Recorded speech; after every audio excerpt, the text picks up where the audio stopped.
Okay, thank back you. down that way. Thank you, Senator. With that, I'll thank and excuse this panel and invite up our final panel of the day, which will have Mr. Storm and Mr. Evans staying with us, and Lauren Blanchard, the Executive Vice Chancellor for Academic and Student Affairs, join. Welcome. Thank you very much. Okay, and we'll begin with Mr. Blanchard. Well, good afternoon. Again, my name is Lauren Blanchard, Executive Vice Chancellor for Academic and Student Affairs, and one of the newer members of Chancellor White's leadership team at CSU. So it's a pleasure to get a chance to meet all of you and also to report on the work that we have been doing with our graduation initiative at the California State University. Since its creation of CSU more than 50 years ago as a system of public universities, the CSU has clearly understood that its mission of access and affordability is closely connected to giving all of our students an equitable chance of acquiring their college degrees. In recent times, we have added to that commitment in important ways, with a new focus on giving students the opportunity to earn their degrees in a more timely manner, and critically on making these opportunities as inclusive as we possibly can. So in 2009, and you heard reference made to this earlier, the CSU launched the original graduation initiative. And that initiative was shaped largely by the Education Trust, a national educational partner, as well as the Public Policy Institute of California, along with other partners. And with those partners, the leadership from across the CSU made an explicit system-wide commitment to two things. First was improving six-year graduation rates for all CSU first-time freshmen, and the second commitment was to reduce the achievement gap by half. That is the difference in the graduation rates for African Americans, Latinos, and Native American students within the CSU as compared to all other freshmen. And those two goals were made largely because we were looking at this initiative through national lenses and comparing with other states. And so it was very clear that in order to have the right kind of indicators in place to see the progress that could be made, these were the two goals that were established for the CSU. At that time, our baseline graduation rate was 46%, and the goal was to improve it to 54%. This increase may not necessarily seem significant, but it represented what would be an unprecedented jump at the CSU in six-year graduation rates. Ultimately, CSU exceeded that goal by 3 percentage points, reaching a 57% graduation rate and 11 percentage point improvement during that period of time. It is most important to note that the CSU graduation rates for both freshmen and transfer students are now at their highest levels in the last 40 years, and that our most recent cohort are larger, more diverse, and better prepared at entry than in the past. Now, this is not to state at all that we still don't have work to do, because we do, but we're really proud of the progress that's been made thus far across our 23 campuses. One of the biggest takeaways as we look at the data is that preparation really does matter. For four-year graduation rates for students who entered fully prepared for college math and English are nearly 4 times higher than rates for students needing additional preparation in both math and English.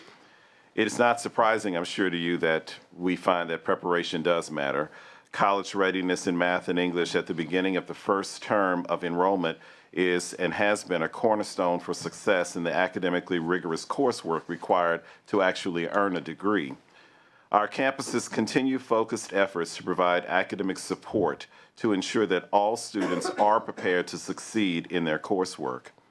In 2011, the CSU launched the Early Start program, which required new entering freshmen who did not yet demonstrate readiness in math and or English to begin coursework in these areas in the summer following high school graduation.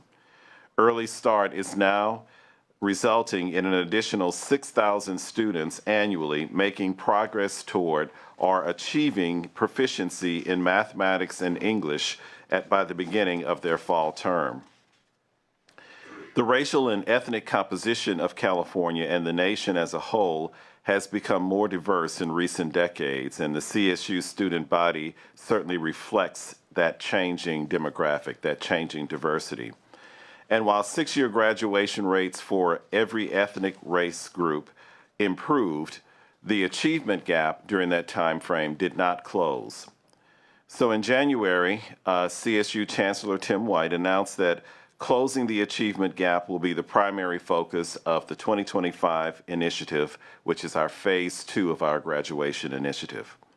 And building on PPIC's projections for the anticipated need for college graduates in 2025, we set our CSU 2025 freshman graduation rate goals, and we remain focused on eliminating the gaps along racial and ethnic lines. This summer, we will be convening a representative group of leaders to examine the second phase of our graduation initiative and to propose even more ambitious targets for each of those respective areas. This year, as part of the full funding of the CSU support budget, which we're very pleased about, campuses have been able to enhance their investments in student success. This investment allows us to meet immediate enrollment and student support needs and positions us well to meet our goals for the 2025 graduation initiative. We have invested in researching the success of our graduates. For example, identifying that for first-time freshmen, preparation at entry is the strongest indicator of collegiate success outcomes. In addition, it should not be surprising that students attempting 15 or more units in their first term are more than likely to earn their degrees in a shorter amount of time than peers enrolled in fewer units in their first term. The CSU is also examining how additional investment in summer sessions have historically provided an opportunity for students to catch up or to get back on track with their academic roadmaps. We learned a lot of things from the 2009 Phase 1 of the graduation initiative, and one of those things is that good outcomes are achieved when we set ambitious targets and put the expertise, passion, and commitment of the entire campus community and the CSU system into student success programs. As I conclude, let me take a moment to just reflect on who the CSU is and serves today. The CSU, as you've heard Nathan Evans state earlier, is the most ethnically diverse university system in the United States. 54% of our fall 25 entering freshmen and 58% of our transfer students seek to be the first generation of their families to earn a baccalaureate degree. Our campuses reflect the communities that we serve. Diversity, financial resources, academic resources, and preparation, along with family experiences with higher education, differ by region, counties, and cities. We believe wholeheartedly that our students in the CSU really are California. We meet them where they are when they arrive, and we are mighty proud of who they become as part of our ever-growing CSU community. I'll stop at this point and am open for any questions that you might have. Thank you, Executive Vice Chancellor Blanchard. Mr. Evans? That actually concludes our remarks, I believe. Okay, so you're all finished. One question you mentioned a 57% graduation rate. Was that the 6-year rate or what? The 6-year rate, right. Okay, good, thank you. Do I have that here? I just have a question relating to the wide disparity in 4-year graduation rates between the campuses.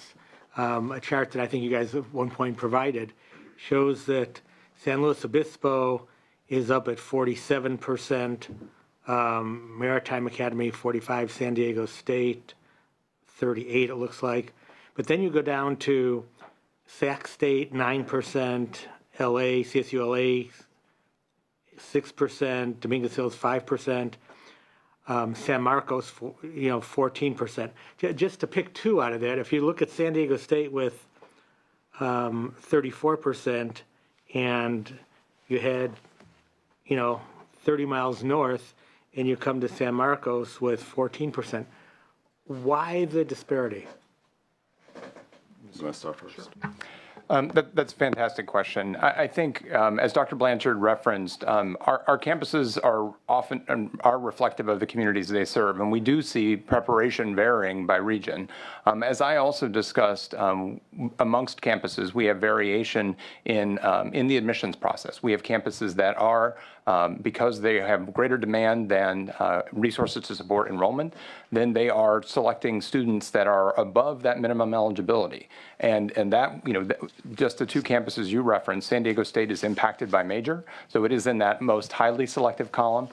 San Marcos is impacted by campus, meaning they're using criteria just sort of at the macro level, students that are local or non-local, with the vast majority of students coming from the immediate area. So between that variation in academic preparation, that has certainly been a major factor in students getting to that point of graduation, and that is also then shaped by the profile of those incoming classes to many of those campuses. Well, among campus impaction even, you've got Sonoma with 28% rate, and you've got, well, we can use San Marcos again, it's just 14%. And that's a huge difference, I mean, in terms of numbers of students. Are there some practices that are working at Sonoma that San Marcos could learn from? And is there the sharing going on there needs to be? Because this is nothing new, this disparity. I mean, and some is explained absolutely by the students you take in and the preparation levels of those students. But not all of it appears to be based on the list as I'm seeing it, so. You're absolutely correct. And part of what we're doing right now is the sharing aspect. As a matter of fact, in the fall semester, we are planning a symposium for our campuses, and it'll be open for others as well, to come and really take a look at some of the successes that our campuses have had in our student success efforts, both at the 4-year rate and the 6-year rate. But it's also an opportunity for there to be learning and sharing across the CSU. But in addition to that, just as you said, that preparation is one aspect of it, but there are many other aspects that we're looking at as well. Obviously, course availability, making sure that students can stay on track, looking at the quality of the academic support services, and what are those support services that work better perhaps for one population of students than the others. And so, it's definitely a work in progress, and as I believe wholeheartedly that the kind of achievement that has been made so far within the CSU, it's only going to grow even stronger based on what we learn as evidence-based facts of what's working for one campus that we can then scale up to work at other campuses as well. Okay, thank you, Senator Morlock. Thank you, Mr. Chair. Dr. Blanchard, how does California compare to Louisiana? Well, first of all, it can't compare relative to the diversity that we see here, but that more importantly, there's a much greater emphasis on student success here than in Louisiana. And what I mean by that is the one valuable thing that I've learned and really appreciated is that there is not as much competition across our campuses. Don't get me wrong, obviously every campus wants to do its level best, but in terms of being able to share best practices and be very open about it, I see that happening here more, and I can see the results of that sharing more than I've seen in Louisiana. So are you happy with the move? I am exceptionally happy with the move. Are you meeting your self-imposed goals? I am meeting my self-imposed goals, but more importantly, one of the reasons why I was attracted to the California State University is because of the kind of collaborative leadership that is displayed by our chancellor. And so it's a real team effort. And so I don't look oftentimes at what is best for me. I look at what's best for the team and what's best for the California State, and then more importantly, what's best for the students and the families. And now that I've been snooping on you, It's all right. I see you're a psychology minor. I am. I'm just wondering, with that background, we keep referring to millennials, and I'm just wondering, are there some systemic trends that are unique that we didn't face growing up that are unique to kids today? And how are you adapting to those trends? Yeah, I think that, well, there are several. The affordability piece, I think, in terms of this generation of students, is one of the biggest issues that we didn't necessarily see in previous generations. And what I mean by that is that in previous generations, and research shows this, that families did everything they could and found every avenue they could in order to ensure their child's college education. And it's more of a struggle now for families to do that. And so as a result of that, you have students feeling and having to be more accountable for paying for their college education as well. And so while it's really good to see here in California so many students, especially within our system, that are able to complete debt-free, we know that it's also having an impact on their ability to be able to complete within a 4-year period of time. Okay. And so that's one of the pieces that I see that's different from previous generations and this generation. I think the other aspect of what I see is just more of an emphasis that this generation really is placing on their educational experience, and they're looking more across areas. They have more of an expectation, if you will, for interdisciplinarity.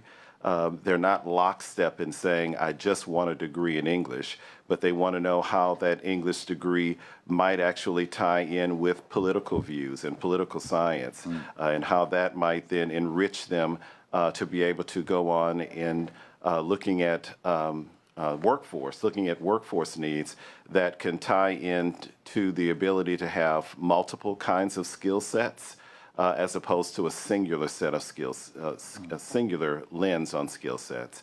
And so with that, again, that's requiring universities to have to be more creative in the way that we do business, and more importantly, to work across the lines and not think that it's one discipline, that you really can achieve quite a bit in terms of programming when you look across disciplines. Okay. Well, thank you. Thank you very much, Mr. Chair. Okay, well, you know, with that, we all agree that we've got to improve the graduation rates in Absolutely. 4-year and 6-year.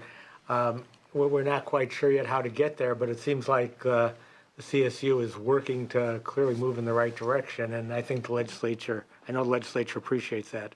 So thank you for being here, all of you. And with that, I will excuse this panel, thank and excuse the panel. And thank you for waiting here for all these hours. It's okay. And now, for people who've waited to make public comment, the time is upon us. And I'll ask you to come and sit down at the table, because I don't think standing up is something you can do after all these hours. So come. No lunch. Tell me about it. Come and sit at the table and... Yeah, why don't you serve lunch, Mr. Chair? CSSA will sponsor lunch our next meeting. Yes.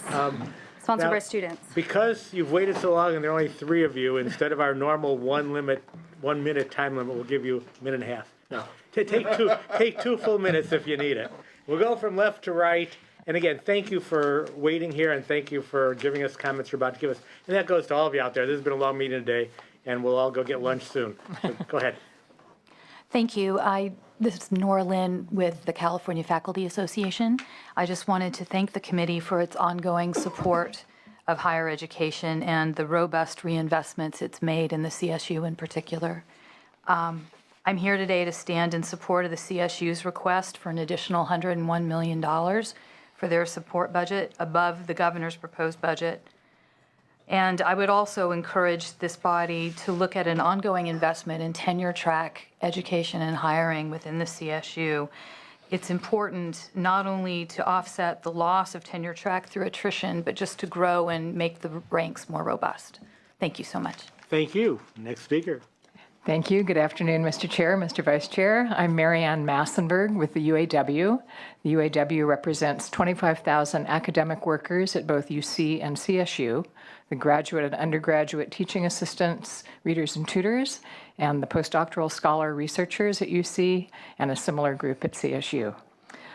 We are here to support both UC and CSU's budget request, and I'd particularly like to highlight UC's request for an additional funding of $6 million for additional enrollment of 600 graduate students. Our members are teaching assistants, and they see firsthand what a disproportionate ratio means in terms of both class and section size. And the section sizes are already getting larger and larger, and that's where people get a lot of their one-on-one instruction at UC. So we really would appreciate your consideration of that $6 million for the additional grad student ratio. I'd also, since I have a few seconds, like to make a pitch in the wilderness for the value of non-residents at UC. We represent non-residents as well as residents, and they work in these jobs as well. And as I'm sure you know, there's a value, in addition to the triple tuition they pay, there's a cultural diversity value in non-residents. I think some of our non-resident members are feeling a bit unwelcome by some of the discussions around non-residents. We realize that's no one's intent, but there is some concern about people who are already enrolled who are thinking, ooh, maybe people think we're not qualified and don't deserve to be here. So knowing many of these folks, they're really terrific, and we think that any significant decrease in non-resident enrollment, as proposed, for example, by the auditor, could result in an unintended consequence. And that consequence is that if that money isn't replaced that people currently pay in non-resident tuition by state funding, then the unintended consequence, once the tuition freeze expires at UC, UC could look to the other funding source, which is resident tuition increase. Thank you. Thank you. Moving now to the last speaker. Good afternoon, Mr. Chair, Senator Morlock. My name is Meredith Turner, and I'm with the Cal State Student Association. I want to talk a little bit about the financial future of the CSU.